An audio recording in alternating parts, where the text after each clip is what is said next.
and now the person who imparts knowledge to the crucial people who run this Ramakrishna mission, Principal Swami Sarvapriyananda, is going to talk to us about Swami Vivekananda's philosophy of education. Very good afternoon to all of you, respected Professor Shankar Bhattacharya, revered monks, revered Matajis, and very distinguished audience here of participants and observers. It's a pleasure and a privilege, as always, to be here at the Institute of Culture and to speak about Swami Vivekananda's philosophy of education. Especially, I'll emphasize the word philosophy because this program, this whole seminar is being backed by the Indian Council of Philosophical Research. So, this presentation will be not just about Swami Vivekananda's thoughts on education, but will take a philosophical angle. Now, to begin with, was Swami Vivekananda a philosopher of education? Was he a philosopher at all? This is an interesting question. And to answer this, I will reply in Schopenhauer's words. Schopenhauer, at the beginning of his, I think his masterpiece, the word is Will and Idea, he says that there are two kinds of philosophers. There are the real philosophers and there are the academic philosophers. And the distinction he makes is this way. The real philosopher, the genuine philosopher, is puzzled by life. And the academic philosopher is puzzled by his books. So all the problems an academic philosopher works on, he finds in his books. Whereas when you confront life and if you're puzzled by life and you start philosophically thinking about the problems thrown up by life, then you are a philosopher. In that sense, Swami Vivekananda certainly was a philosopher. And he was also a philosopher of education because he thought about education a lot and education was central to his thought. This quotation itself, oft quoted, which Professor Bhatta also quoted in part, it's from a letter to Sharala Ghoshal, editor of Bharati, was a very educated lady, and he writes education, education, education alone, traveling through many cities of Europe and observing in them comforts and education of even the poor people. It brought to my mind the state of our own poor people, and I used to shed tears. What made the difference? Education was the answer I got. Now, why was Swami Vivekananda interested in education? He was a monk. Spirituality was his central concern.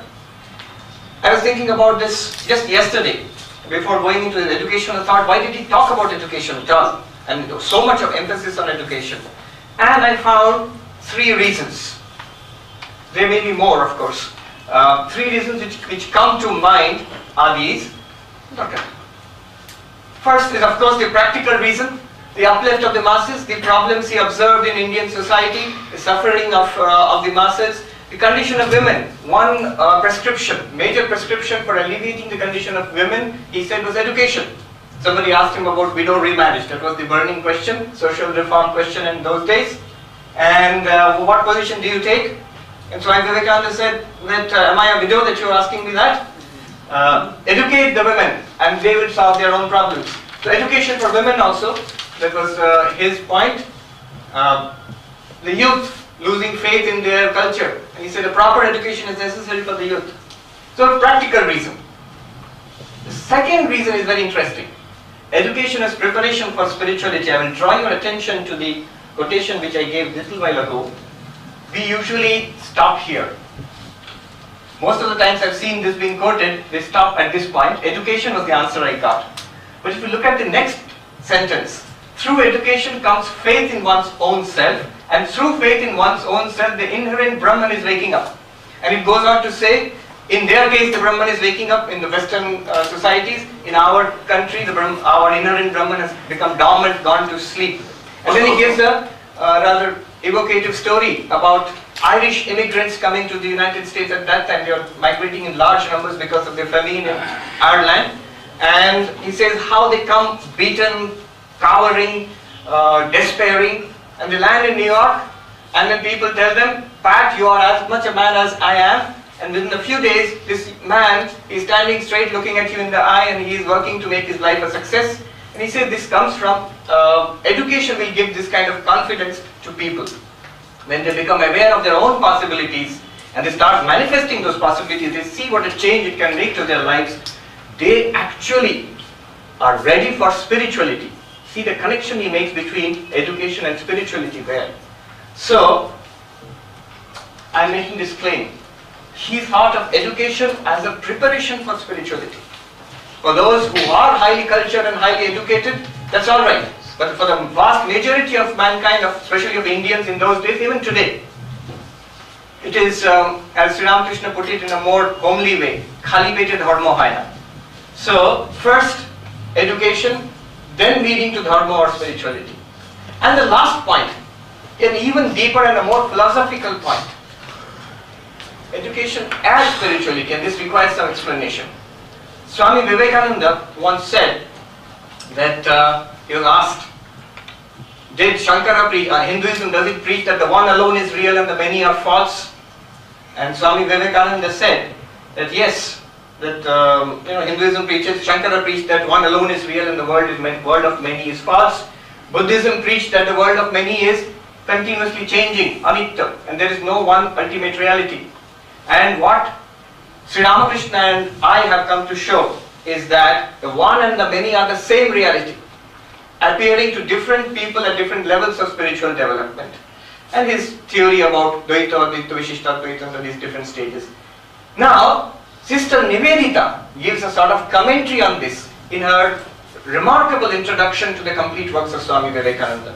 She says there, if you want to understand Swami Vivekananda, and here I am reminded of Professor Mukhopadhyay was saying, to understand Vivekananda, we must go outside Vivekananda to see where lies the roots of Vivekananda. And Sister Nivedita says there are three in number.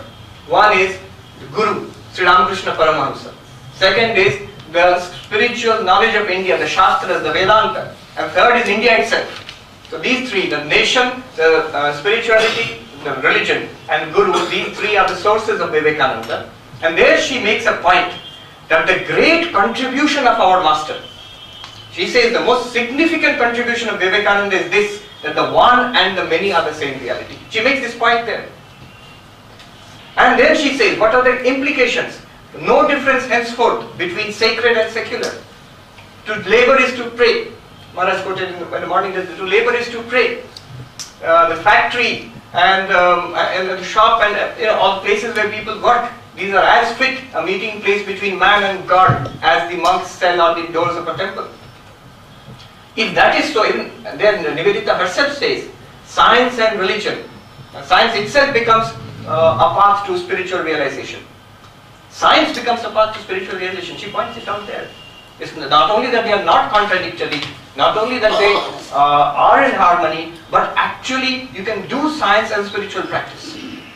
And I'm reminded of a monk, one of our monks, a mathematician, who was awarded the Bhatnagar Award for pure mathematics last year, who is in our university, Mohan Maharaj.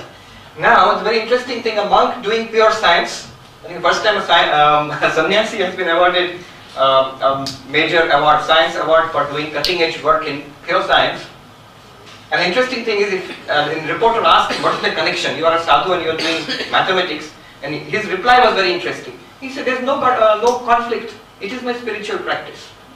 How could he say that? He said that because of Vivekananda. These are the implications of education in relation to Swamiji's thoughts on spirituality. Now, when we speak about the philosophy of education, we talk about the philosophy of education in 5 parameters. In B.Ed courses, when you teach the philosophy of education, you normally will talk about the philosopher, what he has to say about the aim of education, the method of education, curriculum, role of the teacher, and discipline. First is aim of education. What is the purpose of education? Whether it's Rousseau or Vivekananda or Tagore or anybody, Bertrand Russell, you ask what is the aim of education according to this thinker. Second, what special, unique methodology of education does he provide? How to teach, which you see in Panchatantra, the storytelling method, the methodology. Third, what is to be taught? Fourth, what is the role of the teacher in this scheme? Fifth is to talk about discipline, but I saw a new book on the philosophy of education published a few years back. Just the day before yesterday I was leafing through it, I find they have got 4 parameters. Discipline is no longer in vogue. So they have dropped it. So there are 4 parameters now: aim of education, method of education, curriculum, and role of the teacher. Let's quickly go through Swamiji's ideas. There is a descriptive way of doing it, collecting Swamiji's thoughts and classifying them in this way. I am not going to do that. I am going to pick up 1 or 2 of his thoughts in each category and do a little bit of philosophizing on that. First, well-known definition: education is a manifestation of the perfection already in man. This is often quoted, and I think children, especially in Ramakrishna Mission schools, they memorize it and they get 2 marks in the examination if they write. Education is a manifestation of the perfection already in man. And I cannot resist telling you, one of our monks who is a bit of a wit, he was called for giving a talk, and he invited some other monks also. Lecture the and he said, education is the manifestation of the perfection. After the lecture, he asked one of the monks, "Kaman bolam, how did I? How did you like my talk?" There's some mistake. What mistake? You left out already in man. And immediately he said, already in man should have bola darkar hai na. So, but I'm going to pursue that point. Let's do a little bit of thinking about this. Education is the manifestation of the perfection already in man. You're going back to Plato. Somebody said that, I think Bertrand Russell, man can tell us, Western philosophy is a series of footnotes to Plato. Whitehead, yes, it was Whitehead. Famously said that Western philosophy is a series of footnotes to Plato. And I was reading an encyclopedia of philosophy of education, so we can say as much for the philosophy of education, not just for philosophy, but philosophy of education also is a series of footnotes to Plato. His master work in the Republic is a long dialogue, and there at the end he says this: if I am right, then certain professors of education must be wrong when they say they can put a knowledge in the soul which was not there before, like sight into blind eyes. Whereas our argument, that is his argument, is that it shows that the power and capacity of learning exists in the soul already. And it is not controversial. What he said, Plato said at that time, Swami Vivekananda said it, Chomsky also is saying in a more limited context, yes, language, generative grammar. Now, basically the contrast is this. Generally idealistic thought education is that you pour education into a reserve, an empty container. Tabula rasa, Locke said, is a blank slate, and knowledge is to be poured, a kind of pipeline theory of teaching, where you pour knowledge into somebody. And here, Swamiji, Plato and a number of other thinkers, they are saying that it depends to a great deal on the person who is learning. It's not a one-way process. Now, this is not new, but what is new is this. Okay, to make this more clear, Plato gives the allegory of the cave, the famous allegory of the cave. I found this cartoon. It's not very accurate anyhow. The idea is, most people, we are in ignorance, and Plato says that we are like people in a cave. We are trapped. Trapped means we are securely bound. We can only look forward. We cannot turn around. Behind us are the real objects here. And behind them there is a fire burning, and it throws shadows on the wall of the cave. And what we see are the shadows of the reality. So what we see are the shadows of reality. The real, what you would call the perfect, the forms of Platonic forms, those we don't see. Now if a teacher comes, an enlightened person comes, he sets us free and he persuades us to, he says, holds him by the hand and takes him out into the sunlit lands, where he is at first blinded, then he is able to see the reality. Then he has to come back and free the other people, and it takes some struggle. And he says this is teaching, this is a model of teaching, and this is the person who is fit to rule also. And he goes on. Now, this was the model of idealistic thought in the philosophy of education. Now I am jumping to a critique. It is still a footnote to Plato. Whether you are for Plato or against Plato, but still a footnote to Plato. The new education in the United States traces its roots to John Dewey. And John Dewey interestingly traces his philosophical roots to William James and Charles Peirce in pragmatism. And William James was pretty close to Swami Vivekananda also. Probably they influenced each other in some ways. And his criticism is threefold.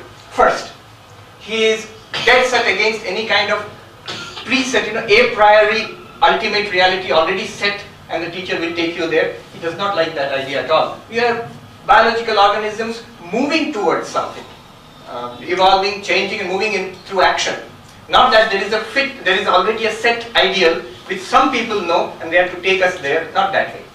Second, Plato had no perception of the uniqueness of individuals. They fall by nature into classes, which masks the infinite diversity of active tendencies. Third, he says, this is not Plato, this is what he says, teacher has the task of guiding and facilitating the growth of students who are growing organisms. And he is not supposed to impose a fixed end upon the process, which Plato seems to say.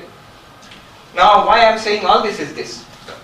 Here is what I am putting together, all of it together. See, Swami Vivekananda here shares the insight of Plato, but the educational program he puts forward perhaps takes care of Dewey's objections. Plato talks about moving, educational process moving you from illusion to reality. We are seeing falsity, we have to go to reality. And in one sense, Shankara also does that. The whole program is to move from the world of Maya to the world of reality. And that's done through knowledge. So in Shankara's program is basically a pedagogical program. It's a program of teaching actually. And then Plato's approach is an insight approach, where you actually literally use the terminology of seeing, I see.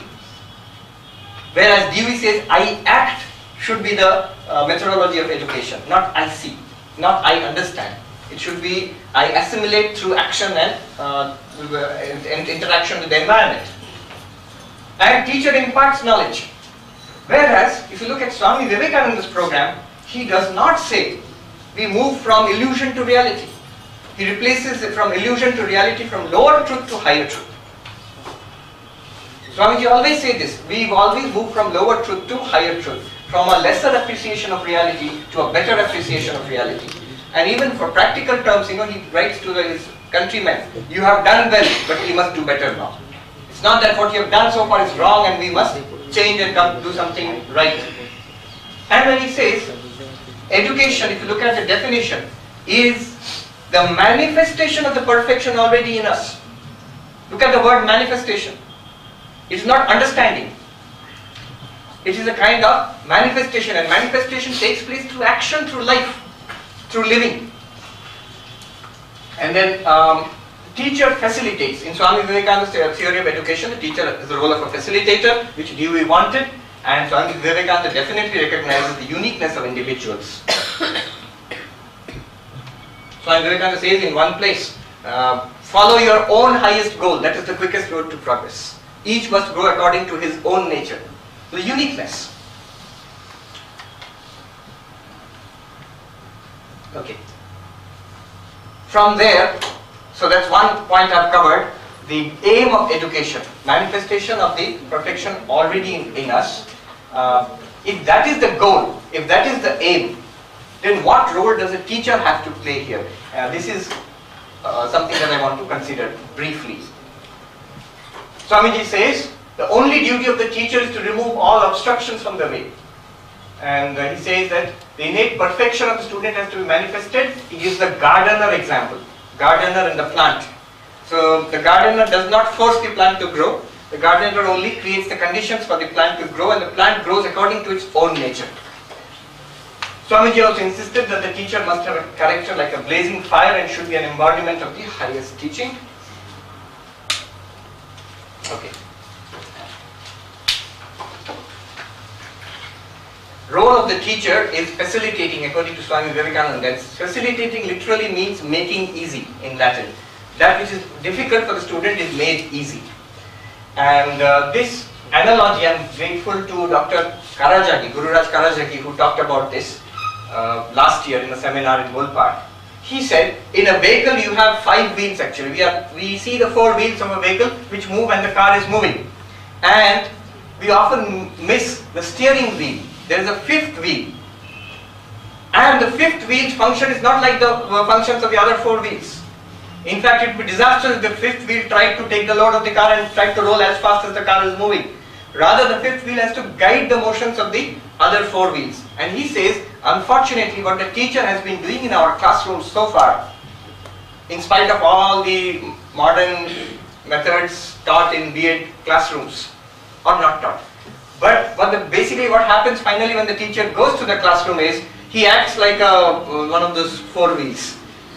He tries to force information into the student, he reads out the lesson, and the whole time is spent in trying to throw knowledge at the student and manage the class, instead of trying to get out of the way of the students' learning. Just shape and provide a channel for the students to grow and learn. And this is a famous example. Rousseau, who maybe is the father of modern educational thought, he wrote this book Emile, where a boy is the teacher. He goes as a teacher to a boy, and instead of traditional pedagogy, what he does is he creates an entirely new methodology of teaching the child. And the basic idea is to awaken the curiosity of the child. He takes him, instead of teaching about geography and the directions, he takes him on a long walk to the forest. And when it's evening, the boy is scared, we must go back home now. And the teacher says, I will not help you, you tell us how to go back home. So which way is home? And then he starts teaching about directions, about the stars and how you can calculate the directions by looking at the stars. And this way, an actual problem which the child faces, and solution comes through knowledge. So this kind of awakens the curiosity of the student, and student learns much more effectively.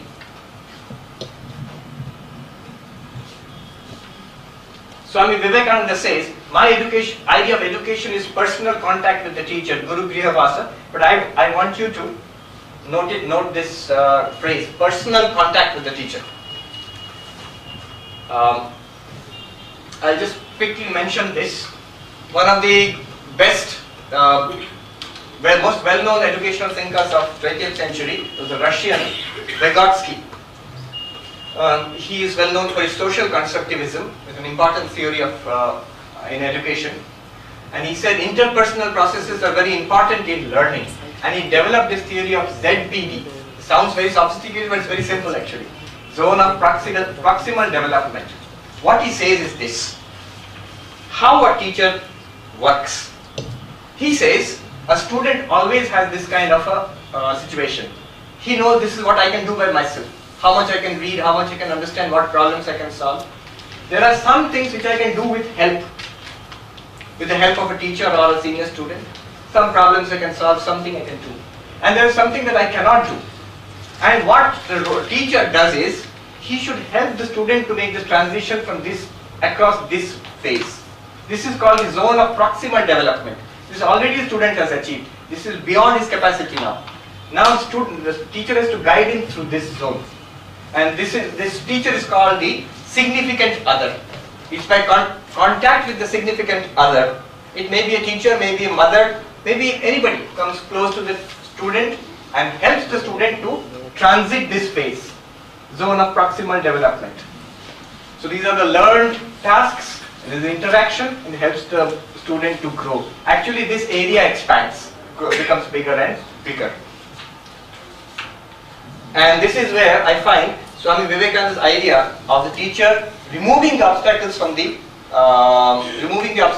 the student's path, and also the personal contact and interaction with the teacher, which Swami Vivekananda mentioned. This is a zone of proximal development. What is known and what is not known, in between is the zone of proximal development, and the teacher helps. Guidance and encouragement from a knowledgeable person helps in making the transition. In teacher training colleges, they talk about the golden rule of teaching. From the known to the unknown. From the familiar to the unfamiliar. From what is near to what is far, and from what is to what shall be. So transition should be in this direction, not in the other direction. It's very interesting to note how this word, the technical word, pedagogy, how it evolved. The source is very interesting. The source is the Greek. Pes means child, agogos means a leader. And pedagogos actually was somebody who would take a line of children to the school, would guide the children to the school, physically. And usually it was a slave. So a pedagogue was a slave, which many school teachers today can relate to, I think. They can now begin to, nowadays they feel that we are slaves of the children. Once a politician, a minister, he came to our college and he was joking. He said that when in our time when the student was seen in the principal's room, we knew the student was in trouble. Now when the student is seen in the principal's room, we know the principal is in trouble.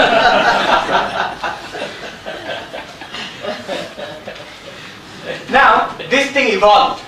This thing evolved from the Greek to the Latin, the Roman pedagogus, which meant supervisor of children.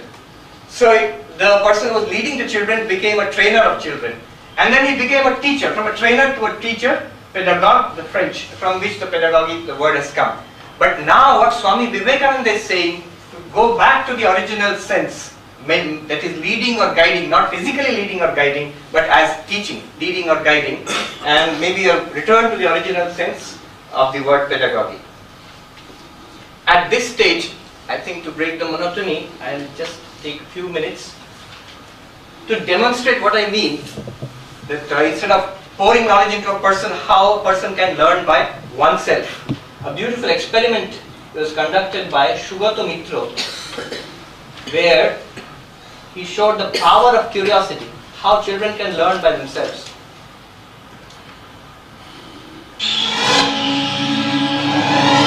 Corner of the world. So if you think of a map of your country, I think you realize that in 1999, to try and address this problem with an experiment, which was a very simple experiment in New Delhi, I basically embedded a computer into a wall of a slum in New Delhi. The children barely went to school, they didn't know any English, they'd never seen a computer before, and they didn't know what the internet was. I connected high-speed internet to it, it's about 3 feet off the ground, turned it on and left it there. After this, we noticed a couple of interesting things which you'll see, but I repeated this all over India and then through a large part of the world, and noticed that children will learn to do what they want to learn to do. This is the first experiment that we did. 8-year-old boy on your right, teaching his student, a 6-year-old girl, and he was teaching her how to browse.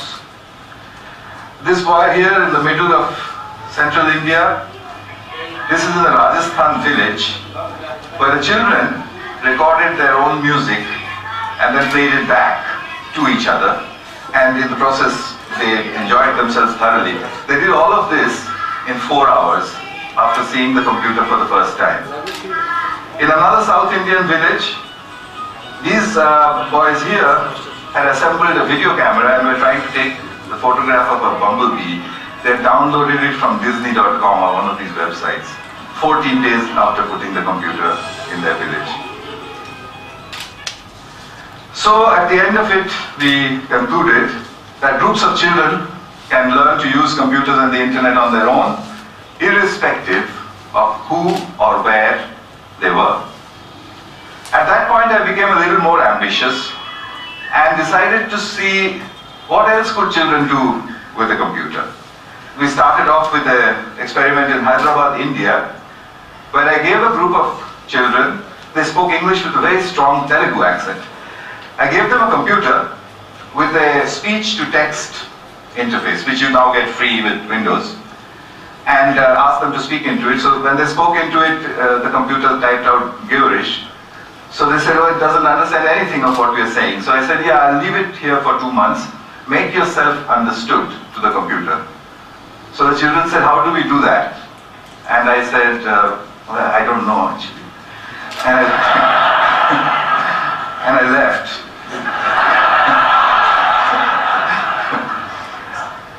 2 months later, and this is now documented in the Information Technology for International Development Journal, their accents had changed and were remarkably close to the neutral British accent in which I had trained the speech-to-text synthesizer. In other words, they were all speaking like James Tooley. So you can, they could do that on their own. Okay, that goes on. But the point which I want to make is that children can learn on their own. And so something more remarkable there also. The teachers objected, this is just random learning. How will they do on examinations? And he gave a course on a computer and left it there for children who had not learned, a biology course. And after 6 months he put a standard examination which is given in the schools to these children, and they passed it. They actually passed this examination. Now I am not saying this is an illustration of Swami Vivekananda's philosophy of education, because here the teacher is done away with. And they asked an educationist, is this good? Should the teacher be done away with? And the educationist replied very nicely, the teacher who can be done away with must be done away with. If he is not contributing anything significant, he should be done away with. But my point here is, nowadays the traditional role of a teacher to provide information and to teach particular subjects may not be so important. The students can do it themselves through books and internet and so on and so forth. And this is a good thing. Now the teacher can actually do what anything else cannot, others cannot do. That is, facilitate teaching, guide teaching, support teaching, encourage teaching. He says the grandmother technique. Khub bhalo. How does this work? How does that work? And the student is, the little boy is eager to find out and tell the teacher how this works or that works. So that is the role of the teacher. Now we don't have much time. Maybe one point. Let me go to the curriculum. Swami Vivekananda said Western science coupled with Vedanta, well known that he wanted to combine spirituality with secular knowledge. But I'll go to something more controversial. Completely unfashionable to say this, but I'll say it in, Swamiji said it. Religion is the innermost core of education. I do not mean my own or anyone else's opinion about religion. The true eternal principles have to be held before the people. And how do we reconcile this with our modern thought, secular education, our constitution which forbids the teaching of religion in educational institutions? Quickly, some thoughts. I'll go a little further ahead. Swamiji says every improvement in India requires first of all an upheaval in religion before flooding India with socialistic or political ideas, deluge the land with spiritual ideas. We go to Ramakrishnan Commission, 1948 University Education Commission. It's gathering dust in the libraries, not implemented even substantially. Very interesting section there. Religion in a secular state, teaching religion in a secular state. He says the intention is not to ban all religious instruction in state schools. Nowadays we will be very careful about using this word. We will use value education or spiritual education. He was very clear about it. Religious instruction in state schools. We must not be carried away by sentiment. Religion is not responsible for communalism, but the ignorance, bigotry and selfishness with which religion gets mixed up. I will add to this something that the good doctor was not aware of at that time. If the state vacates its responsibility, if the state does not teach the eternal principles, the liberal principles of religion, of all religions, what will happen is interested parties, the particular religions, they will step into the vacuum and they will teach anyway. And then the children grow up with a distorted view of their own religion and other religions also. And that's one source of communalism. Democracy and religion. In the preamble of a constitution, we have the makings of a national faith, Ramakrishnan Commission. A national way of life which is essentially democratic and religious. Swami Ranganathan used to say that the constitution can be taken as our new smriti. We can follow the highest ideals are there in our constitution and we can take it as a new smriti. It's not a clash between Manusmriti and constitution. Gandhiji said in one place, he was accused of doing religion in politics. He said the two greatest forces for the welfare of humanity I know are religion and politics. As long as I live, I shall not cease to do politics in religion and religion in politics. Radhakrishnan Commission also says, Indian view of religion is this: religion as realization, religion as spiritual training, religion as self-effort, freedom from inquiry. In religion, it has always been a fact in our religion, full freedom of inquiry. Argumentation, vada, the whole process of shastrartha was a process of inquiry. A very sophisticated process. And freedom in social practices also, it could have been taken directly from Swami Vivekananda's teachings. And he has recommended, practical recommendations, Radhakrishnan Commission. Silent meditation, study of great books, study of scriptures. The philosophy of religion should be taught. Example, Ekam Sad Vipra Bahuda Vadanti, Vasudeva Kutumbakam. The Holy Quran says there is no compulsion in religion. You to your God, we to ours. Okay. Any more time is there? No, I think not. Okay. We need time for discussion. Yeah, I think there was one more point about methodology, but if it comes up in discussion, I'll talk about that. Method of education, concentration, but that's okay. We can talk about it after in the question answer session. Thank you very much. Thank you. Thank you, Swamiji. That was one of the best presentations I have ever had. I'm not given to give away praise for nothing, but indeed it was very good. I'm sure there will be many questions. I have a few, but I'll refrain from raising them now and wait my turn. Swamiji, will you like to begin? May I say, before you begin, you know, we are already just 5 minutes away from 5 o'clock. So with your permission, we will go up to 5:15 instead of ending at 5 o'clock. Okay? I don't want to monopolize this questioning privilege, but this presentation was so beautiful, and 2 points I would like to, 2 observations or 2 points to add. That's all, not a comment. One is, if you study Swamiji's definitions of religion and education, they're similar. Education is the manifestation of the perfection already in man. Religion is the manifestation of the divinity already in man. So how do you relate these two? Just so they are basically some same process at 2 levels. That is one point. The second one is you refer to Vygotsky and constructivism. In that case, the recent education, there is a tremendous paradigm shift in education, and that is the understanding that what Swamiji said, each child teaches herself by herself. The recent structuralism is an old theory, but it has been revived and introduced into education. The idea is each child gets interpretation, hermeneutics. Those who know about postmodernism, for hermeneutics is become an important subject. People, they found that everyone is constantly interpreting. When I have seen myself with students, when you teach, once I was teaching English, our professor had gone, so I had 1 year I had to teach English grammar to the brahmacharis. After teaching, I saw their notes. It was dictated notes. I saw each person has done in his own way. It is not because they are hearing any defect. They are interpreting. Their recent idea is every child, the world around, each child interprets the experiences he gets. He has got a perceptive mass of information and emotions. So whatever, when a new idea comes, he tries to relate to that what he has already got. When he experience, he relates to the experience that he already got. So this is known as post-structuralism, and now in the educational field it is known as constructivism. That is our Vygotsky was one of the chief exponents. So this has totally altered the role of the teacher.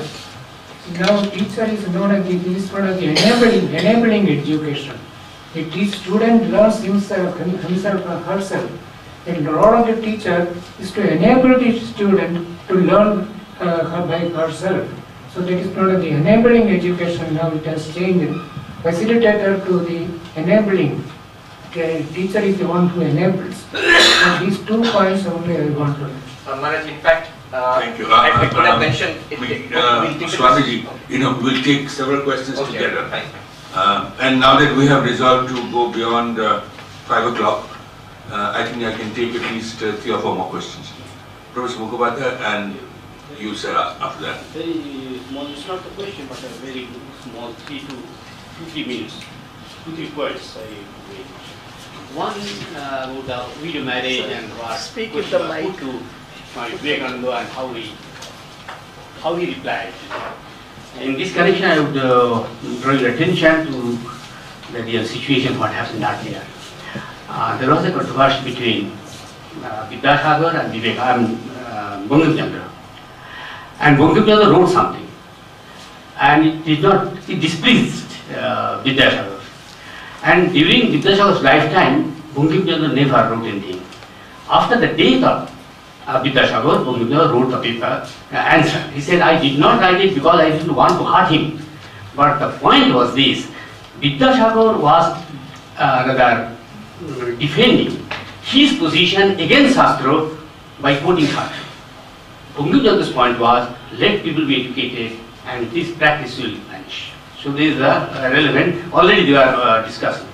The other thing is very simple, that manifestation, actually what Plato used to say, and that following Socrates, that learning is remembering.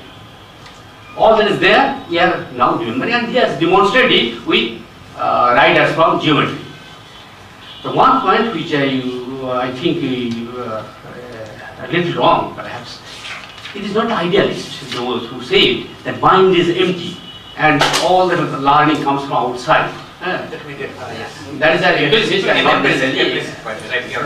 Yes, sir.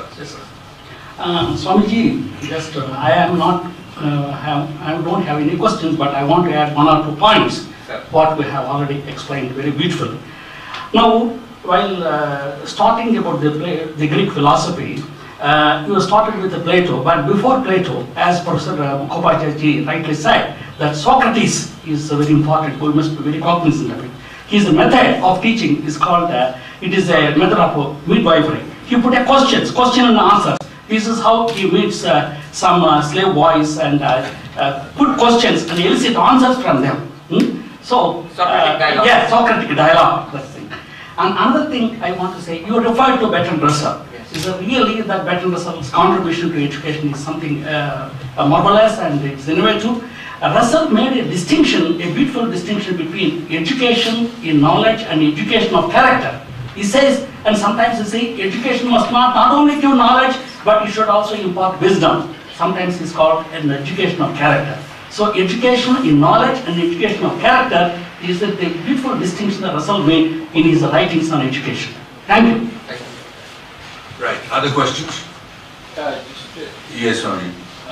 No question, but I would like to say that it was a beautiful presentation, Yes, and only thing that we missed some very important part of it. Anyway, congratulations, my dear brother. I would like to just share a very interesting anecdote. I was invited to one of the very important engineering colleges for lecture. So just before going for the lecture, a cup of tea we were discussing, because it was just suddenly made up. I didn't know how it was. It was organized by somebody else. I asked the principal, what would you like me to speak to them? You can speak anything except religion. Because ours is a secular country and we have been advised by our management not to speak about religion. Then I told only about religion. And students, instead of 1 hour, stood for 1.5 hours. But I give them a scientific way of religion and give Swami's views on divinity. I started with the story of lion and the sheep. And students were very happy. But anyway, what I'm meaning to say that what point he brought about, Swami Vivekananda told again and again that religion is the core of education which we have forgotten, and that is the mother of all the problems that we are facing today in the society, whether corruption or anything. It's because we forgot the message of Swamiji, and Supreme Court has very rightly pointed out that secularism does not mean that you cannot follow your religion. You have faith in your own religion, only thing is that you do not have any hatred towards other religions. But we have taken in a wrong way, and that is the basis of all. It is the reason of all the problems. You have rightly pointed out in your thinking. Yes, Professor Bhatt, briefly. I thank Swamiji for a wonderful presentation. I will support what he said and I will come to Guru Charan Das got an invitation from a school actually to speak, and he said, I will speak on Mahabharata. Then the principal said, oh no, ours is a secular country. Then Guru Charan Das told when Mahabharata became religious. I think we have lost, this very, and we invited Sarvapriyananda ji this time to IIM. Maybe for the first time, I took the bold step. One foreign student from Belgium, he was sitting in front of me for the Viva. I was asking how was the course lecture. He said, everything fine, but you brought a monk. I said, what is the problem? He said, no, in our country, ethics and religion, they are different, poles apart. But he corrected, but now I understood from the Indian students, in India it is accepted. I said, that is the thing. What Swami Vivekananda told long back, you can't do without religion in India. Thank you. Thank you very much. Other questions? Well, if there is none, then I would like to put one question to you, Swamiji, which is this. Since I am a historian by profession, I've been very curious, been thinking of this. What led in his own life experience or his historical situation, what led to the development of these ideas in the mind of Swami Vivekananda? Unless of course we resort to some divine explanation that such ideas came to him from some divine being or from. If we are attempting any kind of explanation that is acceptable in our everyday reasoning, what do you think in his own life experience which led to the development of these somewhat original ideas? Is there any other question? No, I just... Oh yes, I'm sorry sir, yes please, briefly. What Maharaj has said, education for spirituality, what I do understand is that true education to true spirituality. Because the education to spirituality, straight away, if we see the present day education to spirituality, there's a gap I feel. But true education to true spirituality is the, in bracket, it is there, that what I issue, if it is correct or not. Yes, I'll start with the last question first. Professor Bhattacharya's question. Sources for Vivekananda's ideas. First of all, his own education, which was a mix of traditional Indian education, learning Sanskrit and all at home, Persian also to some extent from his father, and the Western education which he got from the school and from Scottish Church, and it is a very liberal kind of English Western education, British. Then the three sources which Nivedita mentions, the three central sources. First is his Guru, Sri Ramakrishna Dev. So the kind of transferring of India's spiritual wisdom in a homespun, very direct way, which he got from at the feet of Sri Ramakrishna. Number one. Number two, the spiritual traditions of India, which he got from study of Vedanta and his own spiritual experiences. And third would be India itself, which had a first-hand experience when he wandered all over India before going to the West, meeting various classes of people and seeing the problems at first hand. So these are, I think, the main sources of Vivekananda, as we know him. And then I'll go to Revered Bhajananji Maharaj's comments. In fact, it's very pertinent what he has pointed out. The whole idea of teacher as a facilitator or enabler can function only when you accept constructivism as the setting for education. It will not function in a traditional setup, classroom setup. It's only constructivism as expounded by Piaget and later by, or simultaneously in fact, but independently by Vygotsky. So that's very right and that is very well pointed out. In fact, Swami Vivekananda's idea of learning as manifestation is actually very close to constructivism. And constructivism does not come in fact from construction. It comes from the word construe, to make an understanding of the world and constantly change that. I'm construing the world in this way. Interpreting. It's a process of interpretation, and all of us are doing that, and children in the classroom and everywhere, they're continuously doing that. And the teacher has to be aware of this. It's not like a computer where you put some program and the computer will respond exactly like that. Then Professor Mukhopadhyay, sir, you spoke about the context of the comment by Swami Vivekananda about widow remarriage.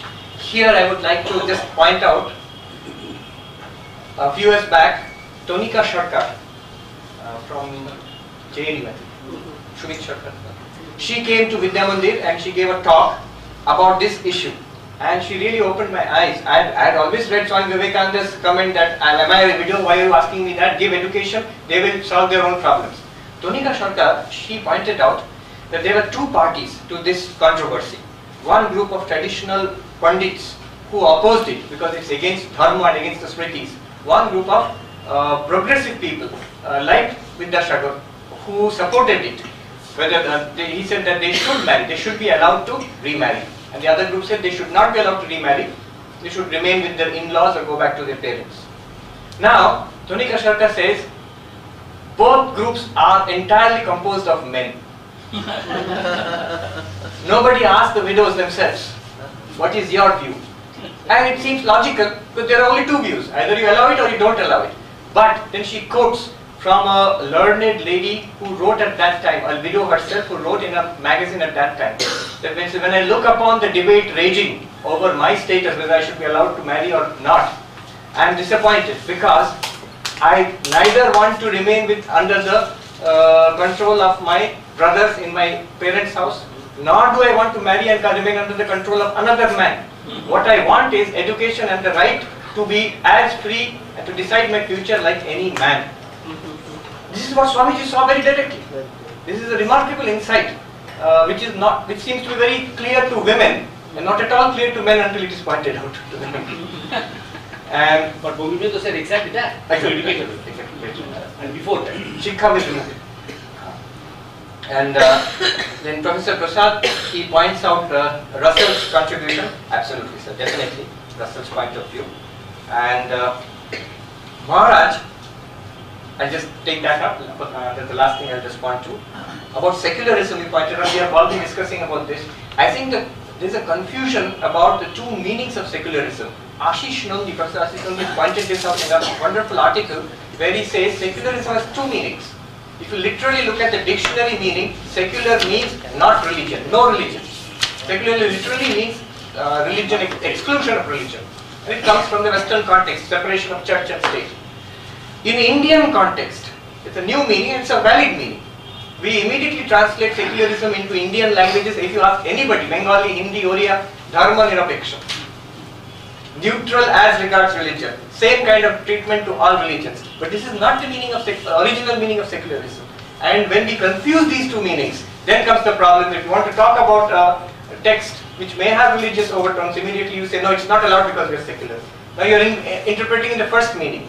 That is not Dharma Nirapekha, that is adharma, without dharma actually. So this is just a point, how there are two meanings of secularism, and we make a mistake, sort of category mistake in analytic language when we confuse the two. Thank you very much. Thank you. I think that's about all. Once again, I would like to thank both the speakers, and I think that brings us to the end of the day. Is that right? So we meet tomorrow at is it 9:30?